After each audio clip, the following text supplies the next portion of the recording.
Hello, welcome to my astrology channel. If you are new here, my name is Martine. I do videos from the Vedic Astrology perspective mainly, but I also use tropical insights. And if you like this video and you would like to hear more content from me, please hit the like button, subscribe, hit the notifications bell to see when I will post the next video.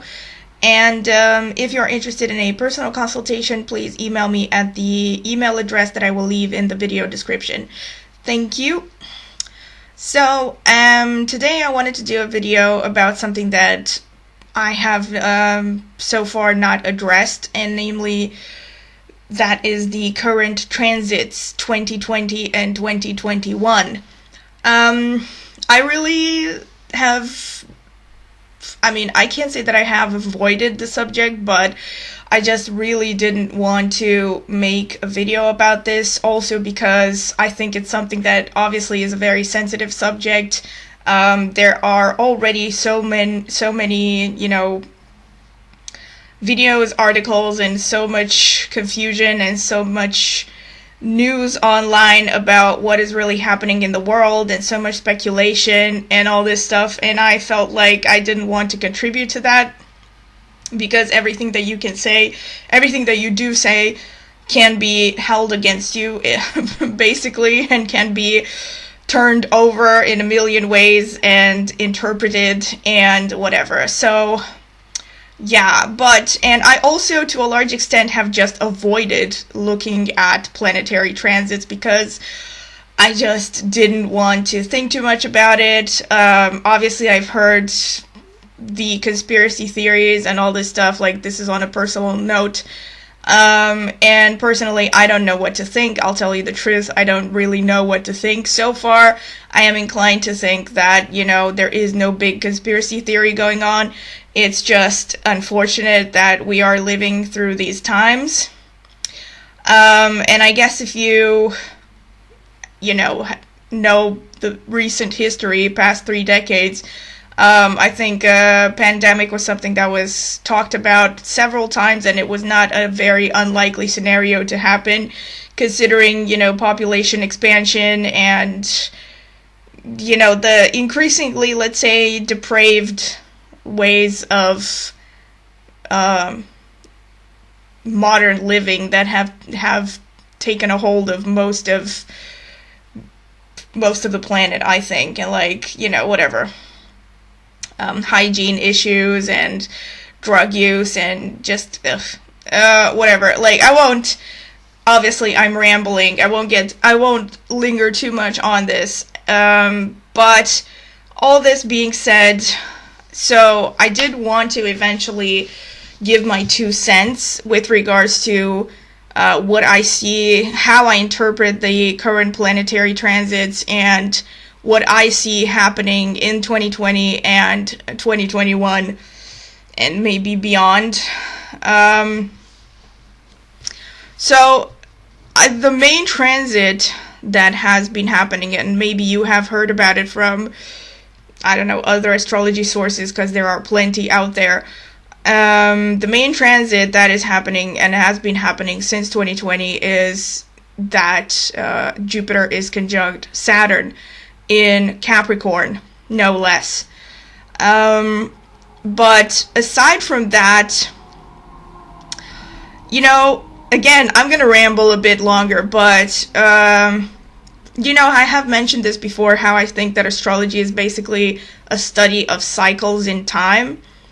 And and also, again, I mentioned this in other videos, because I also follow other astrological systems. So I mainly talk about Vedic astrology on this channel, and I also, mention some tropical techniques, but I also, for instance, study the Chinese zodiac system, the Bazi, I think that's what it's pronounced, the Bazi chart. I don't know if there are any Chinese people out there, please tell me if I'm pronouncing it correctly. It's, and Wei Dou Shou, which are basically they are, Chinese ancient methods of divination, and I think in some ways even way more complex than the Indian Vedic astrology system.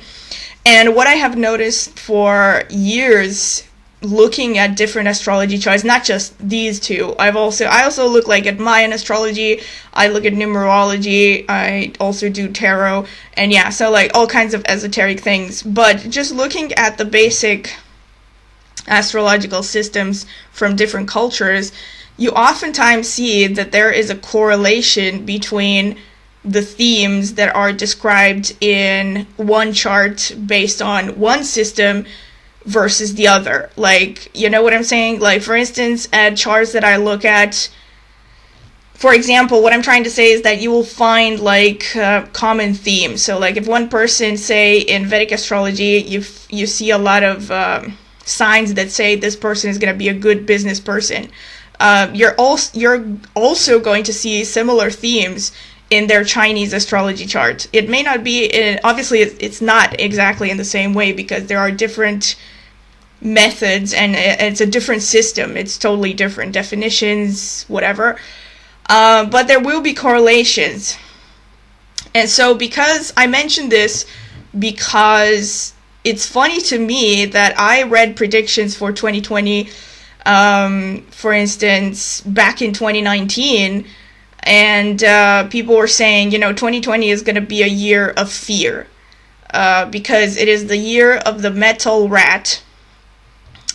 And I don't know, like the rat in general, it's really funny to me because metal in Chinese astrology rules the respiratory system, and the rat in general is connected to spreading disease. So I thought, like, what the heck? And not just that, but if you know a bit about Chinese astrology, you will know that the Chinese zodiac signs repeat themselves every 12 years. So the last time that we had the year of the rat was in 2008. And if you remember, that was the first time that we had that SARS, like the other strain of outbreak that came from China, and it came close to being a global pandemic back then. And of course, conspiracy theories say that it was all a conspiracy all the way, but whatever, I won't get into that, because like there's a conspiracy theory for everything. But the bottom line is that it's just so funny that it's also the year of the rat, 2008, but it was the year of the earth rat. So it did not rule the respiratory system. But aside from that, there are also things in Vedic astrology, like the Jupiter-Saturn conjunction, that, point to different things, and I will eventually get to that, but, I need to ramble a bit. So continuing with the rambling, going in line with this analyzing Chinese astrology, I thought about it, what happened like 60 years ago, because, again, just some very basic Chinese astrology. So the Chinese zodiac is made like the tropical or Vedic sidereal zodiac. It is comprised of 12 animals, which have their own definitions. They have no connection to the, sidereal or the tropical zodiac. However, there have been Western astrologers who have tried to compare the Chinese zodiac to, the tropical signs, but there is really no comparison. They have their own definitions, their own system, whatever. Like, each sign is a totally different thing. So there is no parallel to be drawn between the Chinese zodiac, and the Western zodiac, the Western tropical zodiac. But every sign spans an entire year, and it's said that the year sign is the most influential in terms of determining a person's basic personality and everything. But obviously, if you get a little bit deeper into the system and you learn Bazi, it's not just the year sign. There's the year sign, there's the month sign, the day sign, and the hour sign. And the day sign is actually the one that is most personalized. So whatever, but I won't get into that. Maybe you should mention if you want to hear more about it, because maybe at some point I'll start a parallel series about the Chinese zodiac. But whatever, so these signs repeat themselves every 12 years. And there are also 5 elements in the Chinese zodiac. So And the elements, for instance, there's a cycle. There's a cycle of production and destruction. That's what it's called. So I'm not sure which one is the first. So, but let's say metal, because the years that end in 0 or 1 are always metal years. And metal produces water, because by melting metal becomes water. And the years that end in 2 or 3 are metal years. Water produces wood, because you need water to grow a plant. And the years that follow the water years, namely the years that end in 4 or 5, are wood years. Then the ones that follow that is fire years. The years that end in 6 or 7 are fire years, because you need to burn wood to produce fire. And then fire is followed by the earth years, the final end of the cycle. The years that end in 8 or 9, those are earth years. Because when fire burns, whatever it burns turns into ashes, so it turns into dirt. That's kind of like the symbolism. And this combination between a sign and an element repeats itself every 60 years. So the sign repeats every 12 years. So like, for instance, the year of the rat was 2008. Before that, it was 1996, right? Before that, it was 1984. Before that, it was 1972. And before that, it was 1960.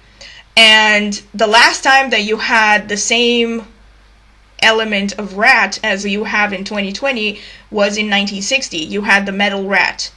I think you pretty much follow what I'm trying to say. So just for fun, because this is where I wanted to get. So like, just for fun, I looked at what happened in the world in 1960, and I realized the funniest thing is that 1960 was an electoral. I think it's an electoral year in the U.S. when John F. Kennedy, Democrat, beat Nixon, a Republican, in the elections in November. And when I looked at the Vedic astrology for the year 1960, I also noticed, what do you know, the same conjunction of Jupiter and Saturn. But the difference was that the conjunction wasn't happening in Capricorn like it is now, but it was happening in It was happening in Sagittarius. And what I'm trying to get at is, basically, in 1960, Jupiter in this conjunction was more powerful than Saturn. Because now what is happening is that Jupiter is being dragged into Saturn's territory. Saturn is the one that has the upper hand in this conjunction. And I'll get into details a little bit later. But basically, and another thing that was happening in 1960 was the Cold War. And look what has happened in 2020 from the beginning. Like the Chinese astrologers have said in 2019, ever since 2019, they have said that this will be a year of fear. A lot of things being, in expectation, a lot of uncertainty, a lot of speculation, a lot of confusion, a lot of people not knowing where to go. There's a lot of lack of hope, which is also explained by Jupiter being in Capricorn and conjunct Saturn. And another thing that I find very interesting is that this year, again, was an electoral year in the US, and I'm not from the US, and I've mentioned this several times just as a disclaimer. But obviously the election in the US is something that will potentially affect the entire world, so I have watched at least part of the news that was happening about the election. And what really struck me is that it was such a tight election. And even right now, it's still not set in stone that Trump will leave the White House. And I will actually get into this. I have actually planned on making a video, and please comment if you haven't fallen asleep by this point. Please comment in the comment section if you would like to hear me describing the charts of politicians and famous people in general. But I especially had in mind a comparison between Trump and Biden and possibly Obama's chart, maybe Clinton, Hillary Clinton. But especially right now, because it's a current theme, I wanted to make a video on Biden and Trump and how they compare in their charts, and how these transits have affected them. But what I was going to say is that, it's funny that in this year, it seems like a conservative view is more powerful than a growth expansion mindset. Which makes sense because Jupiter is in Capricorn. Again, Jupiter is in its sign of basically detriment in Capricorn. It is really not in its own element. It is weakened, and Saturn furthermore weakens it, because Saturn is a planet. Remember that Saturn is the great malefic in astrology, and Jupiter is the great benefic. And so Jupiter is basically being drained by Saturn, and all of the significations of Jupiter are being drained along with it. And that means, things like wealth, which makes sense. The economy is not going too great, and by the looks of it, it is going to take a while until it recovers. And Jupiter will finally leave Capricorn, I think, at some point around, I have written it down somewhere, I think around May 2022 or end of April. It will finally leave Capricorn and it will enter Aquarius. But basically, and this conjunction has gone on and off, basically. So in January 2020, Pluto was conjunct Ketu and conjunct Jupiter in Sagittarius. Now, Ketu is another thing that I find very fascinating, because Ketu rules things that, first of all, it rules the unconscious side of a person. So when you're looking at general transits, you can look at Ketu to get a sense of the collective unconscious of basically the entire world. And the, collective unconscious, but it also rules things like insects. And if you really stretch it, it can actually rule things like bacteria and viruses. And it's conjunct Jupiter and Pluto, which Pluto, again, I mentioned that sometimes I do use tropical insights, but I always use sidereal zodiac, so please remember that. So Pluto is conjunct Ketu and conjunct Jupiter in Sagittarius in January 2020. And it was in Sagittarius back then. A planet, meaning Jupiter expanded. Jupiter expanded the collective consciousness of a need for revolutionary changes, but it was also connected to Ketu. And by the way, being conjunct Ketu means that it was opposite Rahu. And Rahu, anything that it touches by aspect, in this case by aspect because it's opposite, it brings in themes of foreign things, like foreign trade, foreign relations, travel. Rahu is travel.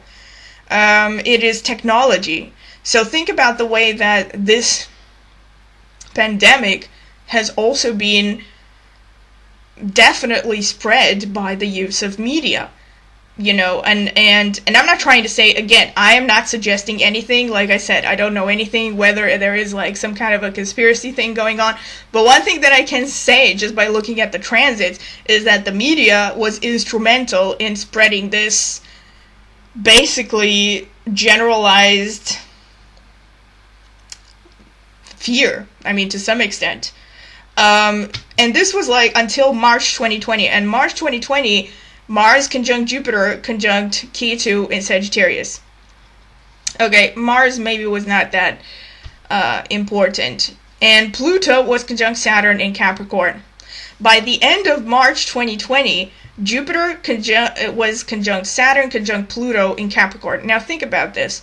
And this conjunction has lasted until around the first week of July 2020. Because in order to see when the actual change happened, because back after that, after the first week of July, Jupiter went back into Sagittarius retrograde. And bear in mind that according to Vedic astrology, and I think also according to tropical astrology, when a planet goes retrograde, it still acts like the sign that it was in originally. So basically, Jupiter went back into Sagittarius with the same fear that it had in Capricorn, and the same restrictions, and the same, because Saturn is limitations, restrictions, everything to do with basically the harsh realities of life. Saturn is a planet that is going to make you work 10 times harder for things that you used to take for granted. And think about the whole year, and I don't know, I can't speak for others, but I think for me and for many others that has been true. All of the stress, the people who haven't lost their jobs, which unfortunately are so many. Even the people who haven't lost their jobs have now been burdened with extra workloads, cutbacks, less pay for the same amount of work, or just being pressured to work more, to work overtime, in order to maintain your job, whatever, all this stuff. So there's a lot of physical hardships, a lot of reality smacking people left and right, for things that they used to take for granted. Because the funny thing is that Jupiter was, remember, Jupiter was switched from Sagittarius to Capricorn around March. And so it was, people were, they came from 2019 when Jupiter was in Sagittarius, and it was strong, and the faith was high, because remember, Jupiter in its own sign, the sign of Sagittarius, represented optimism, abundance, economy was going great, people were planning for the future, 2020, the new decade, I don't know, the new Art Deco thing going on, I don't know, resurrection of whatever, and then bam, March happened, and then, Jupiter fell in Capricorn, and it was like everything stopped, literally. Like, imagine like the equivalent of, I don't know, a plane taking off and then all of a sudden stopping in midair and being frozen, not even falling back, just being frozen. And that's pretty much the feeling that has been happening since the end of March 2020. And then, so I did mention this, so like until around July 2020, so think about this, right around the time when restrictions in most countries were starting to, loosen up, that's when Jupiter left Capricorn and went retrograde back into Sagittarius.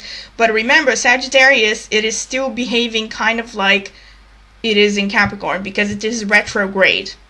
So it is turning backwards towards Sagittarius.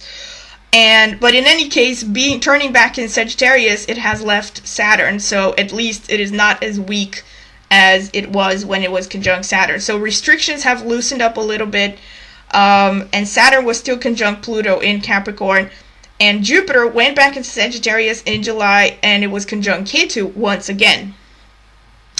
Then, in literally this week, so it stayed until around November 20th, 2020, Jupiter stayed in Sagittarius, and then it moved back into Capricorn, and now it is back into Capricorn.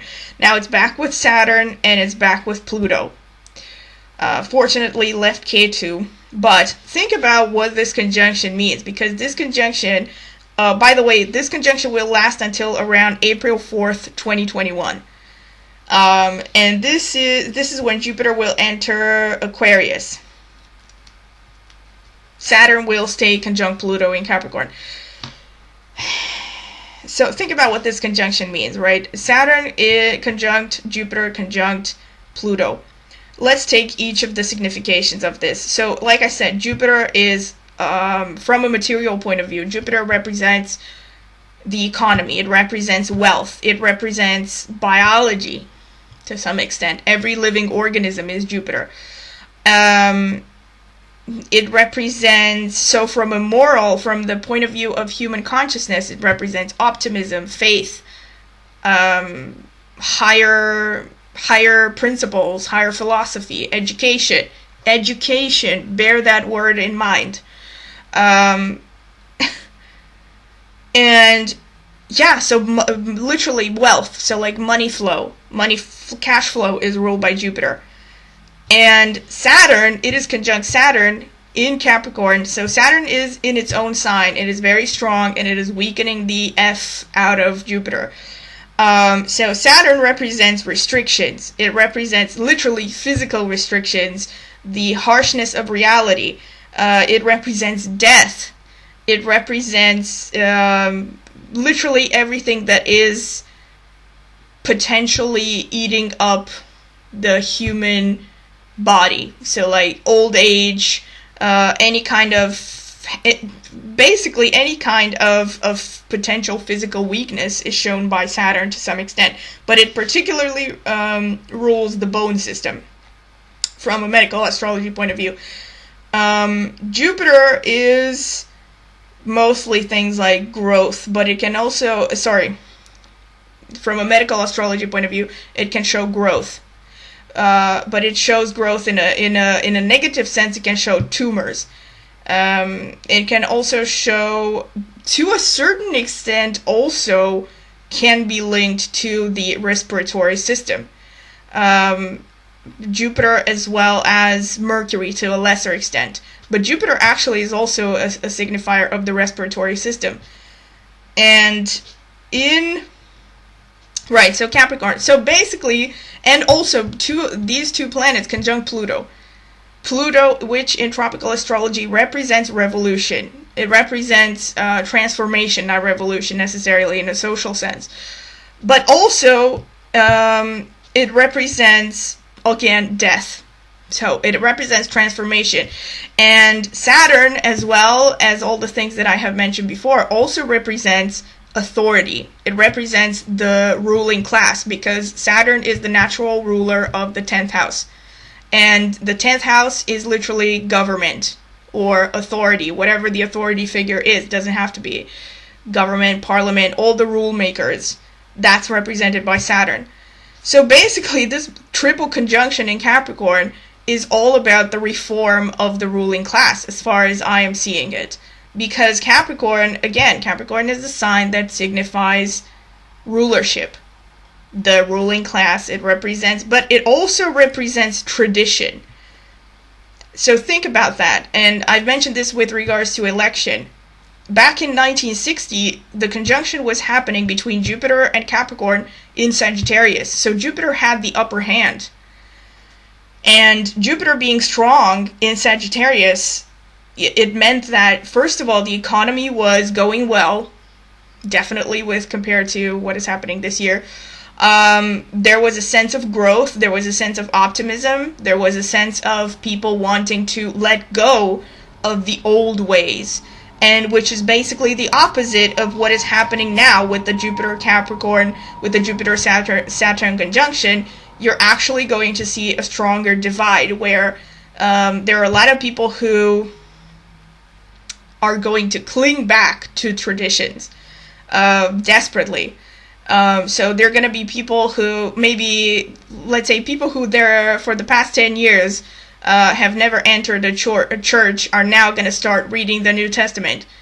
And the same thing with, whatever your religious background is. So people are going to go back to their tradition, to their culture, to what their lineage is, because Capricorn is about traditions. It's not about nonconformism or change from many points of view. So you're going to see a lot of that. But just the fact that, what I find really fascinating is just the fact that I see before this conjunction, right? So when Jupiter was in Sagittarius, you see the connection to Rahu, and you see the fact that travel was affected by the whole thing. And, right. Another thing that I wanted to say is, so it will literally stay like this. So Saturn will stay conjunct Pluto until around April 2022. Jesus. So I don't know exactly, but like I said, Pluto represents to me transformation, Saturn is the ruling class, and Capricorn is tradition. So if I were to guess, I would say that something is going to change with regards to the ruling class I don't know if it's going to be like a global thing, but it's going to happen in many ways in different areas. There are going to be changes, there are going to be transformations with regards to the organizing of states.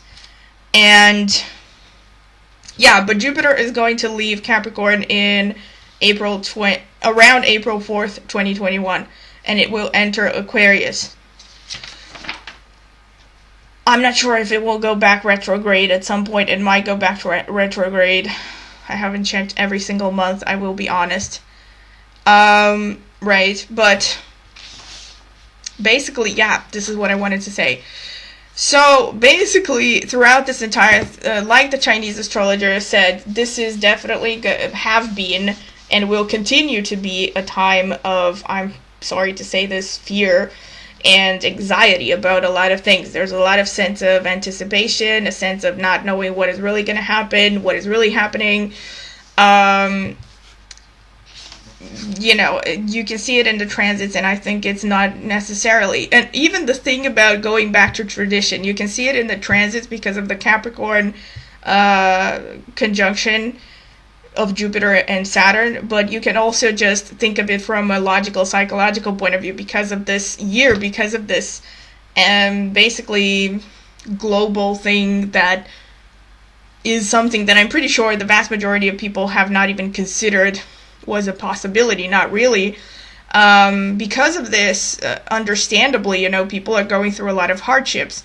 And what happens when people go through a lot of hardships is that they go back to faith, they go back to divinity, right? Suffering creates the bond back with whatever your idea of divinity is, or at least it strengthens the need to look for a divine plan and to think about these things, like, is there a higher plan? What happens if I die? Because we have this year, I think most of us pretty much have been in touch with, have had more contact with death than we have had in pretty much most of our lives, or at least speaking as a millennial, as an old millennial.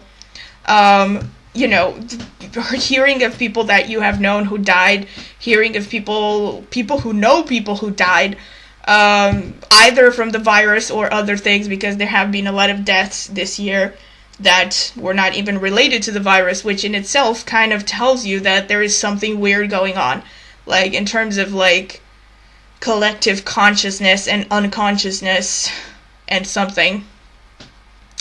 But yeah, the bottom line is that Capricorn, remember this, and with Saturn, remember this in Capricorn.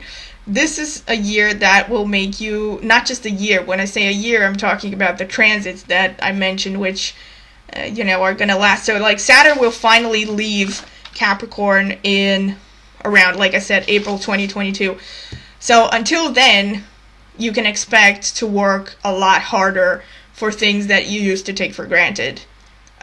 Because Saturn is a hard taskmaster. Saturn will work you to the bone, literally. Like, Saturn rules the bone system. So, if you are listening to this, you need to be as thrifty as possible, in case you haven't realized it until now. Figure out ways to, save as much as possible, and also possibly think of new ways to produce money, and also think of and the really funny thing is that Saturn also rules agriculture.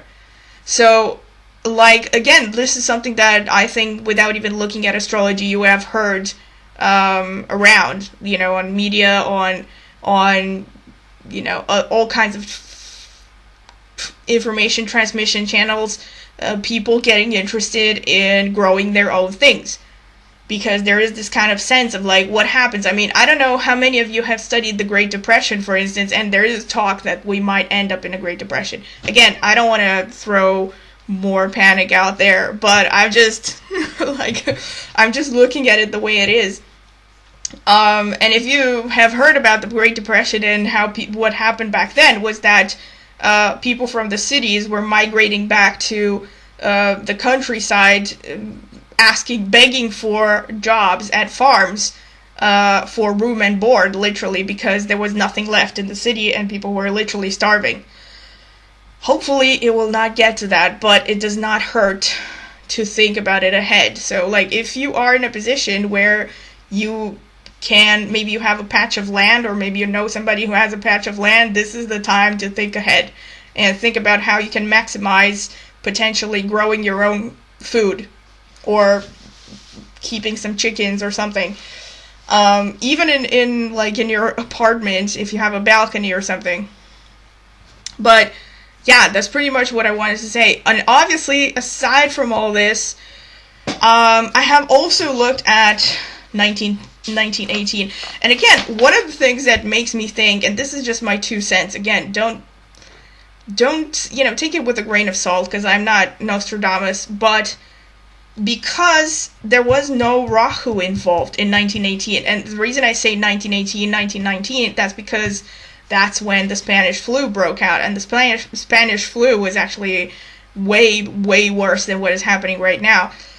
And it started around the end of 1918 and actually lasted for about, I think, 2 or 3 years until it was finally, dead and buried. And back then, Jupiter was conjunct Pluto in Gemini, but Rahu was not involved. And what this shows me, first of all, I mean, again, I don't want to encourage any kind of like conspiracy theory or anything. So, but because there are 2 ways to interpret this. When you see Rahu involved, it could be on the one hand that media was involved, which is true. Like, even without any conspiracy theory, the media was absolutely a strong player in the policies that ensued after the pandemic broke out, and the fact that, people were in lockdown. This was all implemented with the use of media, with transmission of information that is possible now to a much higher extent than it was possible in 1918 or 1919. But on the other hand, Rahu is also the manipulator, and the trickster.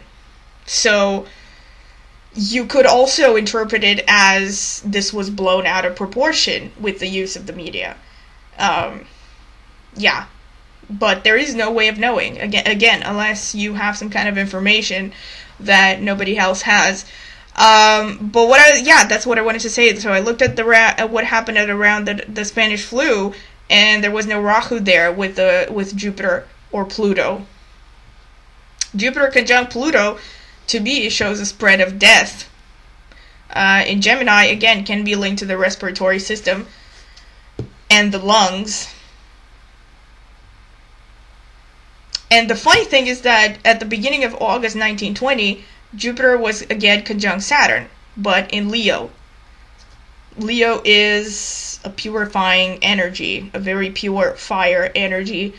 And I'm not sure exactly when it was declared, but no, it probably took another year after August 1920 until it was completely done and over with. Maybe even 2 years. But again, there was a Jupiter-Saturn conjunction going on. So, yeah. Okay, this has been a really rambling video. Please let me know if you have enjoyed it, if you have taken anything, and if you have any questions, please discuss in the comments. I will try to answer as much as possible. And also, I wanted to, speaking of transits, for 2021, 2022 maybe, but especially 2021, because this is the one coming up, I was wondering if it would be interesting, if it would be of interest for me to start a transit series based on the ascendant. Because, I mean, one of the reasons why I have avoided talking about transits in general, I do offer personal consultations on transits. But one of the reasons why I don't talk about transits like this, in general, is because I think in general it is difficult to see how how transits really affect every person, because there are so many aspects to consider in an individual chart, and every transit is different. When you look at it from separate ascendants perspective, so like you can look at where this conjunction, for instance, this Jupiter-Saturn conjunction falls into each ascendant. So there you can have a personalized view, a more personalized view. But you would still need to look at, the individual's charts, and not just their natal chart, but other divisional charts as well, to get a more accurate picture of how affected they will be and in which ways. But in any case, for instance, I do think it would be interesting to make a series based on ascendants, and just look at how each ascendant will be influenced by the Saturn Jupiter conjunction, and also by the Rahu Ketu aspects to some extent. So yeah, if you're interested, please let me know in the comment section, because I would have to start. I actually been thinking about starting this series for a while, and I would have to start it like pretty soon, because the year is ending in, I think, what is it? Oh, but by the way, the year of the rat is not going to end until, I think, mid-February 2021. So don't get your hopes up. So like, don't think like, oh, can't wait until Happy New Year, like we're gonna end this year. Nope. Yeah, the year of the metal rat is gonna continue until February 2021. But in any case, the Saturn Jupiter conjunction is gonna continue until around April, May 2021 anyway. So but yeah, it is. So yeah, if you're curious about a transit series, hopefully if I do start making one, it will be done by mid-January 2021. So yeah, this is it, and thank you for listening if you have made it this far. Once again, if you like it, please give a thumbs up and subscribe, and hit the notifications bell, and please, if you're interested in a personal consultation, please email me at the email that I will leave in the video description. So thank you.